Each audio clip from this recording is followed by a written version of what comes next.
World war one जैसे ही खत्म होता है तो वर्ल्ड वॉर वन के बाद एक ऑर्गेनाइजेशन बनाने की जरूरत पड़ी और उस ऑर्गेनाइजेशन का नाम था लीग ऑफ नेशन। याद रखेंगे, लीग ऑफ नेशन कब एस्टेब्लिश हुआ?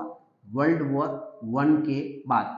जैसे ही वर्ल्ड वॉर वन खत्म होता है, after world war one league of nation establish होता है। लीग ऑफ नेशन है क्या? तो एक ऑर्गेनाइजेशन है, इंटरनेशनल ऑर्गेनाइजेशन, जिसका काम है वर्ल्ड में क्या रखने का? पीस, शांति, सलामती।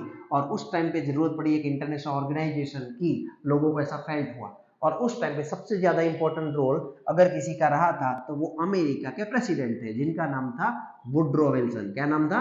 Woodrow Wilson. वुड्रो विल्सन का कंट्रीब्यूट था सब्सटेंशनली कि एक एस्टैब्लिश करेंगे जिसका नाम है लीग ऑफ नेशन। इसका काम है अगर दो बड़े कंट्रियों के बीच में झगड़ा होगा तो उस चीजों को मेंटेन करना या तो झगड़ा ना होने देना। और उस टाइम पे उन्होंने कितने पॉइंट्स का सजेशन दिया था?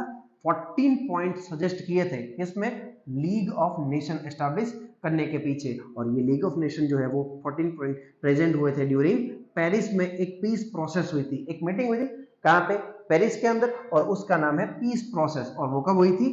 10 जनवरी 1920 में। और इस दौरान लीग ऑफ नेशन का एस्टेब्लिशमेंट होता है। तो यहां से आपका 1 मार्क्स या तो 2 मार्क्स के भी सवाल निकल सकते हैं। 1 मार्क्स में क्या पूछ सकते हैं कि किसने लीग ऑफ नेशन को एस्टेब्लिश किया था? अमेरिका के प्रेसिडेंट वुड्रो विल्सन।